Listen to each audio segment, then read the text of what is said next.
National Korean வார் veterans ஆர்மிஸ்டிஸ் டே அப்படின்னு சொல்லிட்டு ஒரு டே வந்து அமெரிக்கா அனுசரிக்கிறாங்க.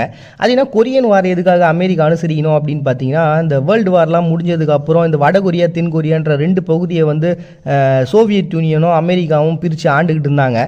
ரெண்டு பேருமே அந்த இடத்த விட்டு போயிட்டாங்க. சரி, மறுபடியும் வடகொரியாவும் தென் கொரியாவும் ஒன்றா சேர்ந்துருமா அப்படின்னு பார்த்தோம்னா, அங்கே இருக்கக்கூடிய அந்த அரசியல் நிலைமைகள் சரியில்லாததுனால ரெண்டு பகுதியும் வந்து தனித்தனியாக பிரிஞ்சே இருந்தாங்க. ஸோ இப்போ என்ன ஆச்சுன்னா, அந்த இடத்துல சியோல் அப்படின்ற ஒரு பிளேஸ் இருந்துச்சு. அந்த பிளேஸை வடகொரியா கைப்பற்றணும்னு சொல்லிட்டு தன்னுடைய வாரை ஸ்டார்ட் பண்ணிட்டாங்க. தென் கொரியாவுக்கு என்ன ஆச்சுன்னா, அமெரிக்காவும் ஐக்கிய நாடுகள் சபையும் சப்போர்ட் பண்ண ஆரம்பித்தாங்க. அப்படி தான் கிட்டத்தட்ட 1.8 மில்லியன் வீரர்களை அமெரிக்கா வந்து தென் கொரியாவுக்கு கொடுத்தாங்க. வடகொரியாவுக்கு சீனாவும் சோவியத் யூனியனும் சப்போர்ட் பண்ண ஆரம்பித்தாங்க. அவங்களுடைய வீரர்களை அந்த இடத்துல கொடுக்க ஆரம்பித்தாங்க. ஸோ இப்படி இந்த வாருன்றது கிட்டத்தட்ட 2 வருஷமாக தொடர்ந்து நடந்துச்சு.